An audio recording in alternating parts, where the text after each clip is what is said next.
Сайн байцгаана уу та бүхний амрыг ирье. Кино базаа нэвтрүүлгийн хамгийн анхны дугаарт тавтай морил.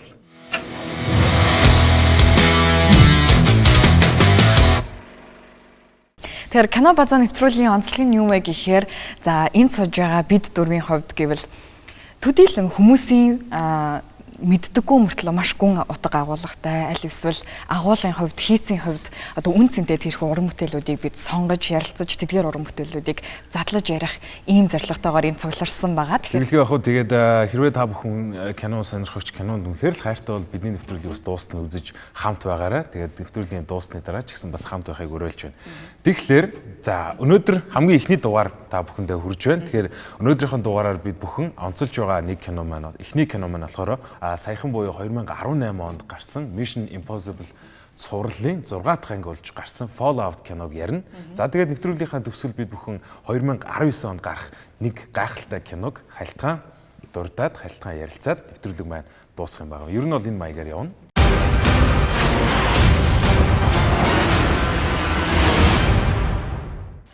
За тэгээд энэ киног бас ярих болсон шалтгаан гэх юм бол саяхан бас нөгөө Invision видео сангийн шидэд дэлгэц гэжсэнд орсон байсан. Тэгээд энэ киног үзвэл шууд биелэг хожих юм билээ. Санааг авахаар юусэн Invision харагдах юм. Би бол ингээд Invision баг ан дээрээ сууж байсан тий.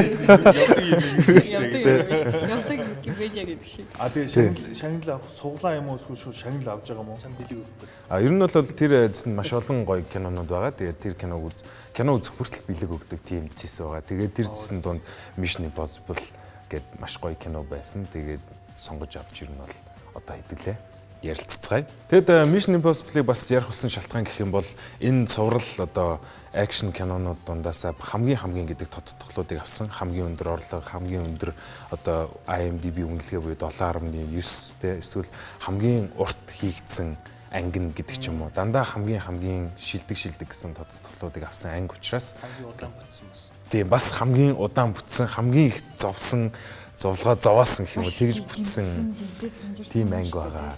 Тийм учраас одоо өнөөдөр сонгож ярилцж байна. Кино ер нь яагаад ийм олонний анхаарлыг татсан, ийм өндөр ашиг орлоготой байгаа юм. Мөн одоо энэ кино манай гол дүрийн жүжигчин болох Том Крузийн хувьд сүүлийнх нь Mission Impossible бүтээж байгаа дөрөв зэрэг илүү гадны өнгө аясаас нь бид фактуудыг оруулж ярихыг хичээх болно. Би нэг юу уншсан сая яг судалж байхдаа. Одоо rumor цуу яриа. Том Круз тэгсэн гинэ одоо өөрөө продюсерлдэг штэ. Тэг ингээд хүмүүстэйгээ ярьж яснаа. Хэрв Fallout одоо миний өмнөх хийжсэн кинонуудын одоо ашиг орлохоор тэргүүлэх юм бол би дараачийн ангийг хийнэ, бичүүлнэ гэж хэлсэн гинэ. Тэгсэн чинь энэ бүх цаг үеийн Mission Impossible-ийн хамгийн дээр бичигдсэн. Тэгэхээр бид нар дараачих нь ангийг бол үзэх ер нь бол магадгүй тий. Тэгэхээр энэ киног болохоор би үзээгүй та гур маань үзсэн байгаа учраас би ямар байр сууриаар ярих вэ гэхээр үзэгчийн байр сууриас ярих болно. Mission Impossible-ийг би яагаад үзэх ёстой вэ гэсэн шалтгаануудыг олж авахыг хичээн. За мөн өмнөх ангиудаас яг юугаар ойлгоотой байсан бэ гэдгийг бас тодруулж та хэдээс асуух болно шүү. Сануулж. За ингээд юунаас эхлэх вэ гэхээр одоо цэбагаас эхлэх үү. Энэ чинь маш хэцүү ажиллагаатай кино штэ. Продакшны ажил гэл. Том Круз болохоор Mission Impossible-ыг цувралаг анхнаас нь яг продюсерлж явсан одоо хүн өөрөө өөрийнх нь кино гэсэн үг шүү дээ. Тэгээ яагаад одоо мань хүн өөрөө юу болоод тэр киног продюсерлах болвоо гэсэн чинь мань хүн өмнө нөгөө Top Gun одоо юу гэдгийг те ингээл Америк болоо кино тоглол одоо Америк үзэгчид юу гэж хардаг вэ гэхээр нөгөө одоо baby face Америкийн яг те одоо царайлаг boy те гэсэн талаас нь хардаг. Тэгэхээр өөрийгөө яг ингэж час хийсэн би эр хүн талаасаа гэдэг юмыг аяух боддог байсан.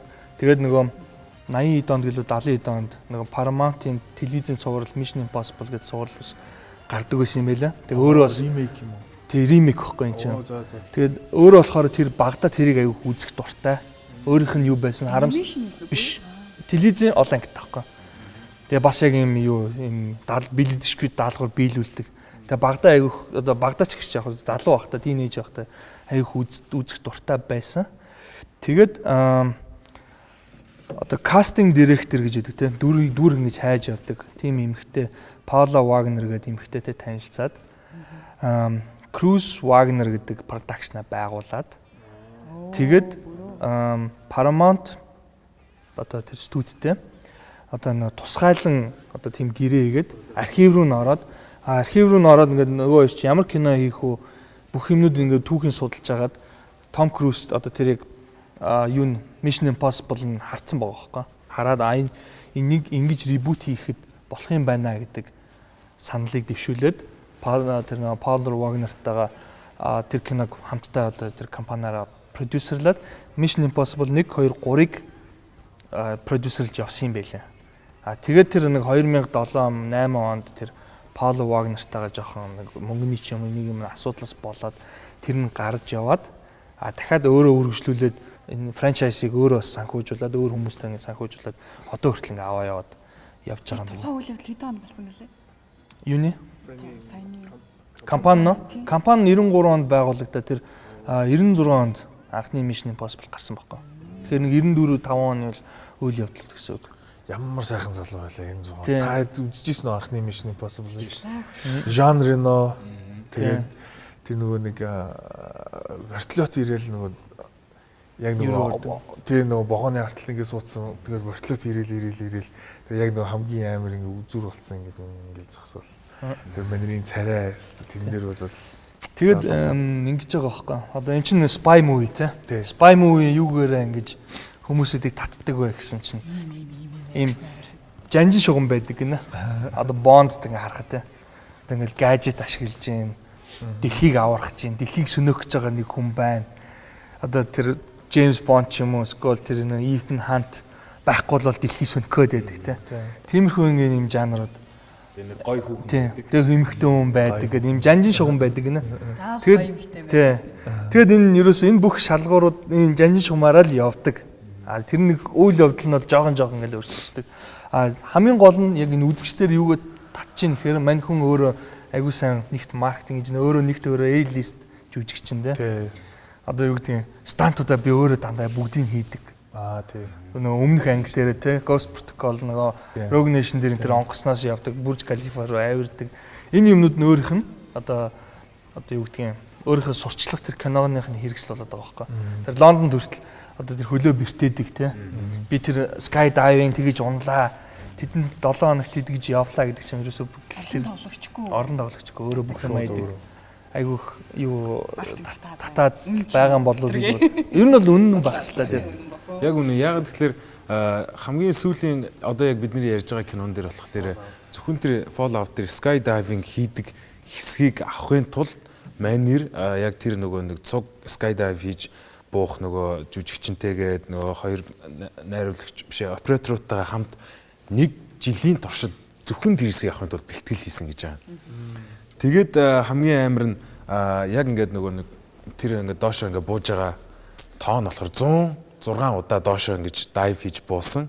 Тэгээд 106 удаа буухад нь 3хан л одоо дубль нь яг ингээд нөгөө монтажинд орохоор хэмжээний ингээд сайн дубль байсан гэж ярьж байгаа. Тэгээд ингээд 1 жилийн турш зөвхөн нэг сценийг авахд өөрийгөө ингээд бэлдэж ингэж яана гэдэг бол жүжигчнүүд бол бас маш том маш их хөдөлмөр.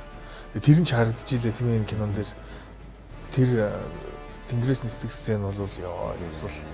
Тэр продакшны хэсэг нь болохоор яг тэр өөртөө зориулж каски хийсэн байгаа шүү дээ. Halo Jump гэдэг байгаа. Тэр чинь уул нь битүү байдаг юм байл л. Тэр нэг киног нь хин нисэж байгааг мэддэггүй. Том Круз чи би өөрөө ниснэ гэдэг өндөрөөс ниснэ гэдэг. Тэгэхээр продакшны хүртэл өөртөө яг тааруулж тэр малгайг хийгээд тэр нэг хүчил төрөгчээр амьсгалдаг хэсэг нь юу яа. Энэ бүр шинжлэх ухаан инженеринг болоо явчихж байгаа байхгүй. Тэгтлээ бүр ингээд бүр dedicated-тэй бүр ингээд зорьцсон. Энийг л би царайгаа л харуулна гэсэн дээ одоо нэг.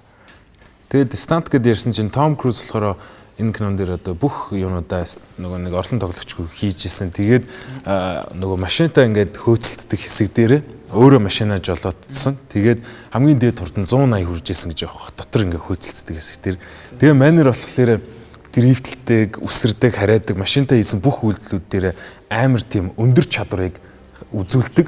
Тэгээд тэр нь болохоор дэлхий дээр маш цөөхөн байдаг яг мэрэгжлийн ингээд нөгөө киноны уралдаантай хэсгүүд дээр стант хийдэг орлон тоглогч нарын чаддаг цөөхөн хүмүүсийн чаддаг чадварыг ингээд эзэмшсэн ингээд үзүүлж байгаа гэж ингэж мэдээлэл бас гарсан байсан. Тэгээд тэрийг ингээд сонссон чинь зүгээр энэ жүжигчин юм уу юу юм бэ супер тий. Тэр хүний тэр шаргуу ажлын этикийг л харуулж байна л да тий. Энэ студид хүртэл жолоод өөрөө бас өөрөө сурж байгаа байхгүй.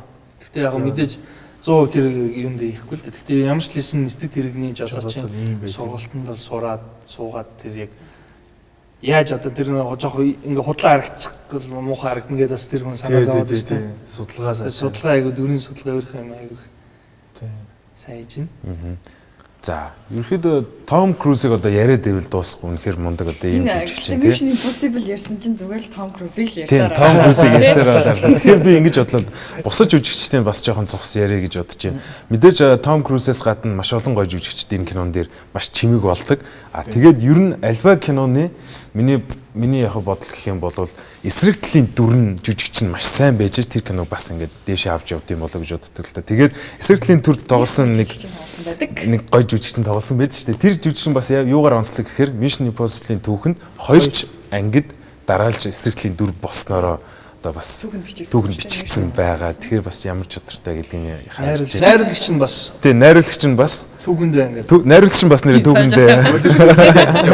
Кристофер Маккварийн бас 2 удаа найруулж энэ киног өнжиж найруулсан анхны найруулагч. Том Круз ч өөрөө ингээд байгаа байхгүй. 17 тэрбум долларны одоо кино production одоо кино өөрийнх нь тоглосон киноноо нийтдээ 17 тэрбум доллар ерөөдөө production одоо ингээд өгцөн.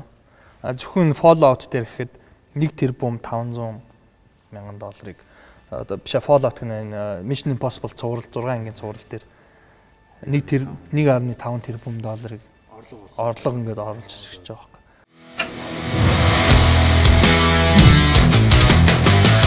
Mission Impossible 2018 дээр Henry Cavill гэдэг нөө Супермений гол дүр, Superman and Batman-ийн гол дүрийн залуу тоглолдог. За яагаад тоглосон гэ би зүгээр харангууд маркетинг л байсан юм шиг надад санагдсан. Маркетингийн бас нэг шинэ бодлого. Тэгэл бүх одоо кино продакшныхаа сурчлагын ажил дээр улаан ясны ослол тэгэл Солонгост очихдоо хаасаагүй ингээл дэлхийгээр аялахдаа Henry Cavill-тай ингээл нүүр нэгнэнд гараал ингээл те маркетингаа хийж байгаа зүгээр бас нэг үзэгчдийг татах нэг юм юу байсан болохоос ш тэрэн дээр нэг тийм агуулгах ч юм уу нэг юм гоё шин дүр шин ингээд цоо шин уур амьсгал бол оруулаагүй юм шиг санагдсан.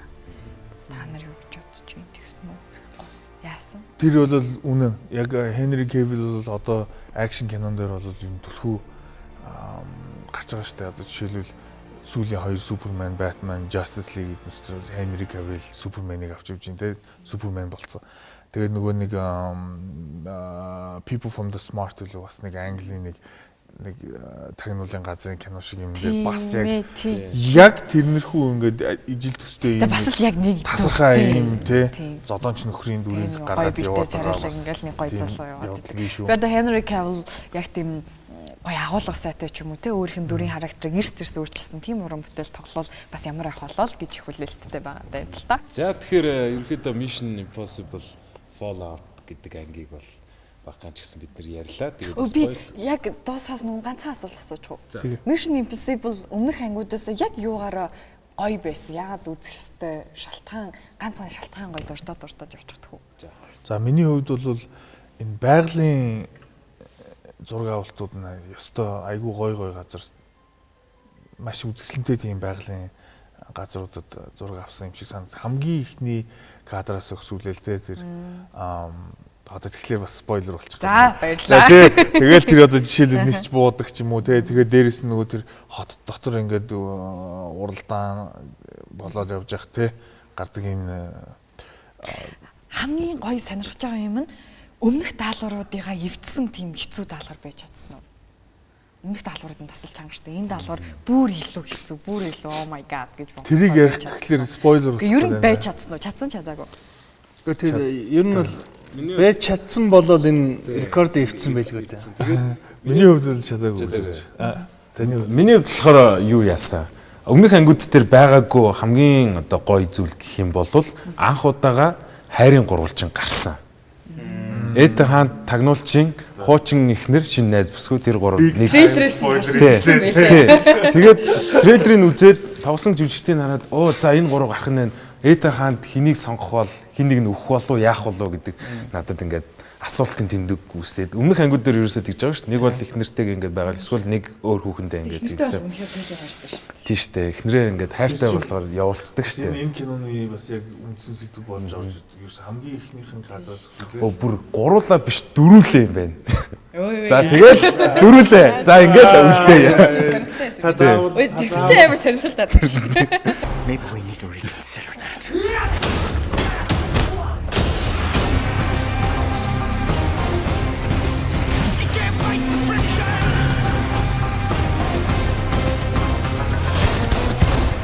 So, how is he? Oh, you know, same old Ethan.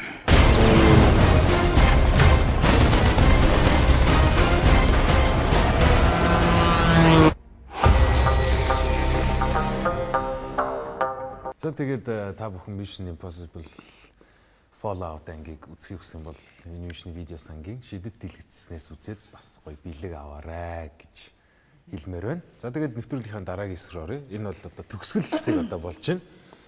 За тэгээд төгсгөл хэсэг дээр яах вэ гэхэлэр 2019 онд нээлттэй хийх нэг киноны трейлерыг бид бүхэн үзэн. За би бол үзсэн байгаа. Би бэлдсэн учраас манай гур бол үзээг байгаа. Бити үзэрээгээ бэлдсэн. Трейлер нь сая 2 хоногийн өмнө гарсан. Хамгийн сүүлийн трейлер нь гарсан. Тэгээд та гурыг бас ямар реакшн үзүүлэх нь сонирхмоор байна. Тэгээд энэ киног бас мэдж байгаа. За трейлер дээр орох. За трейлер дээр оръё. Glass Final. Ашиг юм уу? Амшимш. Belief in oneself is contagious. Oh my god. We are part of something larger. We are fighting for the broken. Триллер байна да наа чи аимшигч байж байгаа. Сэтгэхүй юм шиг. My name is Dr. Ellie Staple, and I'm a psychiatrist. I specialize in those individuals who believe they are supernatural beings. I don't belong here. David Dunn, you believe you are exceptionally strong, but there are men who are as strong as you. Kevin Wendell Crump, you believe there are 24 souls living in that body with you. You can call me Norma. I'm so amped! Elijah Price, you have an extraordinary IQ. You think you are superhuman. What if I suggested that you are mistaken? They've been lying to us all. You were sent here to be an avenging angel. How much do you want to avenge us? These individuals have lost their perspective. A lot of people are going to get hurt. Don't do this. You can convince the world we exist. Are you ready?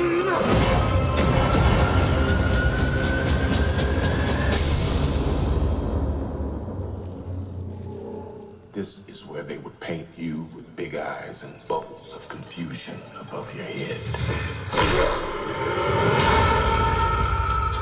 За энэ бол Glass гэдэг нэртэй кино 2019 оны 1 сард гарна. Цувралынхаа 3 дахь анги болж гарч байгаа кино байгаа. За тэгээд та нараас трейлер юу мөө гэд яаж ах шиг. Ер нь бол баг супер хиротой кино зөө. Энэ Энд чинь нөгөө юу байхгүй. За ярив. за нөгөө энэ Samuel Jackson, Bruce Willis хоёрын тоглосон нөгөө Unbreakable гэдэг нэг кино. Тэрэн дээр яадаг вэ гэхээр ярьч нь үстэй. Тэр нь бол кино нэмч те. Ярьж болно. Тэрэн дээр яад дээр үеийн кино штэ. Тэрэн дээр яадаг вэ гэхээр Bruce Willis чинь ерөөсөө амар их аваар маварт ингээл ороод янз бүрийн аваар осолд оролцоол яваалгаа мөртлөөсөө нэгч бишддгүү, нэгч ясна хуурдгүү, нэгч одоо зүсэлт авдгүү ч гэдэг юм уу. Тэнгүүд Samuel Jackson гингүү чинь ингээд янз бүрийн аваар мавар сүртэ орохгүй ч гэсэн зүг зүгээр байж байгаа шахуу баг ингээд ясна хураал юм гимтэл биштэл яг Bruce Willis-ийн эсрэг талынх нь одоо хүн байдаг тийм кино байдаг. Саяны Split болохоор чинь саяны энэ халзан нөхөр чинь James McAvoy. Английн тий яг үнэ. Британий жүжигч. Тий ёстой гайхамшигтай жүжигч. Тэгээд энэ Split дээр болохоор чинь манерийн зүүн нөгөө юутай би трейлер Split-ийг үзчихсэн үү? Харин- Би Unbreakable Split хоёулыг нь үзчихсэн байна. Split-ийг үзээгүй. Гэхдээ трейлер гэхдээ зүгээр миний ойлгосноор бол Тэгвэл юм шиг лээсэн. нөгөө юутай нөгөө split personality буюу тий яг үнэ. Ингээ өөр би өөр дүр ингээд одоо юу гэдгийг өөр. Тий. Тэгээд Split-ийг үзээд би би ер нь тийм аимшиг кино үзэж чаддгүй ч гэсэн тэр кинонд нөө Джеймс Макэвой тоглосон болохоор за гэж шууд үзсэн. Эргэлт буцалгүй. Тэгээд төсөл нь жоохон тийм яг яах гээд байгааг нь мэддэхгүй амар хэцүү дууссан чинь занглаа нинээс юм байна те. Энэ гууртаа ингээд тэгсэн чинь бүр энд бүр ямар амар жүжигчд хоорондоо нийлцсэн юм бэ. Тэгсэн мөртлөө нэг юм цөөхөн чанартай 5 6 жүжигчдийн дунд ийм амар хүн сэдвтэй кино гарч ийн тэгэхээр энэ бас алхаарл кино те. Яг нөгөө Marvel шиг л болчлаа тийм бас энэ тентгийн ертөнцийн улсууд. Unbreakable болохоор 2000 онд гарч ирсэн. Тэгтэл 16 жилийн дараа хоёр дахь ангийн Split-ээр гарч ирсэн. Хоёр дахь анги гэдгийн тухайд ихэнх хүмүүс одоо бид нар бол мэдээгүй байсан. Энэ киноны трейлер гарч иж бид нар энэ ингэж холбогдож байгаа юм байна гэж ойлгож байгаа. Тэгээд одоо биднэрт амар том асуултын хариултыг одоо 19 оны 1 сард тавих гэж байгаа кино бол одоо энэ болчиход байгаа. Split-ийг бол ямар ч тайлбаргүйгээр гаргасан шүү дээ. Unbreakable-ийг үргэлжлүүлж яг юунууд бол кино үзэгч шүүмжлэгчд бол таамаглаж ийсэн. За энэ бол ингэж бас болох юм байна гэдэг нэг зохиолууд ингэж ийсэн учраас гэхдээ тэр бол нэг газар аваагүй байсан чинь энэ трейлер бас гоё тайлбар болж байгаа юм байна. James McAvoy нэг гоё кино гэдэг чинь танаа мэдгүй. Олон жилийн өмнө хинтээ тоглолтын Карибын тэгсийн дээрэмчдийн биш эмэгтэй Кира Найтли хамт тоглолдог. Тэгээд нүуник 13 настай Saoirse Ronan бас тоглодог. Saoirse Ronan-ыг хүчинтсэн гэдэг тэр Saoirse Ronan гүтгээд тэгээд юу руу явуулж цөллөгч явуулчихдаг байхгүй. Тэгээд уул нь болохоор хинд бол амар хайртай байсан. Юм блэ? Тэгээд нэрийг болчихлоо юм хтэй. Кира Найтли амар хайртай. Тэр хоёр айгу гоёсэн байсан чинь Saoirse Ronan тоорохтой. Тэгээд амар хүнд цохолт амар гоё кинонд анх тоглож би яг тэр киноноос анх дурлж ирсэн. Ер нь бас л дандаа дарк зөвүүн кино. Тэгдэг яг тэгдэг. Гүнзгий дүр гаргаж чаддаг юм шиг. За тэгээд James McAvoy, Will Smith, Samuel L. Jackson за тэгээд American Horror Story-гийн бас од жүжигч хүүхэн гэдэг энэ маш олон гоё жүжигчид тоглосон. Тийм байна. Split киноны яг арын анги болсон Glass гэдэг энэ кино. За Glass гэдэг нэрний учир нь гэвэл Unbreakable гэдэг нь болохоор нэгдүгээр анги дээр Unbreakable бүр идэршгүй хүн гэдэг үгтэй. Split нь болохоор манай James McAvoy олон хуваагддаг. За Glass гэдэг нь Samuel L. Jackson. Яагаад Glass гэхээр хүрхийн төдийд одоо гимтдэг хэврэг учраас Glass Man гэж хочилдог байсан. Тэгээ ингээд гурван одоо супер хиро ч юм те тийм гурвалсан юм бүтээл болж байгаа. Тэгээд нэг сард олон онцгойны хариултыг одоо илгээх кино байна. За кино базаа нэвтрүүлэг маань цаашаа 7 дугаар хүрэх болно. Тэгээд сошиал дээр ерөөхдөө тавигдана. Тэгээ бидний зорилго болохоор юу вэ гэхээр энэ бол анхны дугаар бид бас зарим зүйл дээр туршлагагүй байсан бол уучлаарай. Цаашаа илүү судалгаатай, илүү гоё хүмүүстэй ярилцуулна тий. Бид дахиж зочид өрөх болно. Тэгээд илүү олон судалгаа, илүү олон гоё фактуудтай бид мөн та бүхний санал хүсэлтээр киногаа сонгоод тэдгээр киноны залуумуудыг бас ярих боломжтой гэдгийг хэлээд таатай байна. Тэгээд энэ нэвтрүүлэгтээ ямар нэг холбоотой комент байх юм бол заавал хэлээрэй. Бид сайн сонсож шүүмжлэлийг хүлээж авч нэвтрүүлгээ сайжруулахын тулд хичээн ажиллах болно. Хамгийн гол нь яг энэ кинотой холбоотой бидний анхны дугаар байсан гэдгийг бас хүлээж аваарэ гэж хүсэж байна. Тэгээ цаашаа 7 дугаар гарна гэж бас найдаж байгаа шүү. Та бүгдийн сэтгэл ямар байна? Эхний дугаарт оролцсон. Айгу бие барьж байна. Уул нэг хүмүүс биш өдөр гэдэг. Уул айгу завгаа. Харин тий. 70 тал нөө бааталтан гэдсэн яасан. За тэгээд кино базаа 01 дугаар та бүхэндээ хүрлээ. Бидний нэвтрүүлгийг үзсэн та бүхэндээс чин сэтгэлээсээ баярлалаа. Цаашид бид нар улам гой дугаар гаргахыг хичээх болно. Ингээд кино базаа 01 энэ түрээд өндөрлөж байна.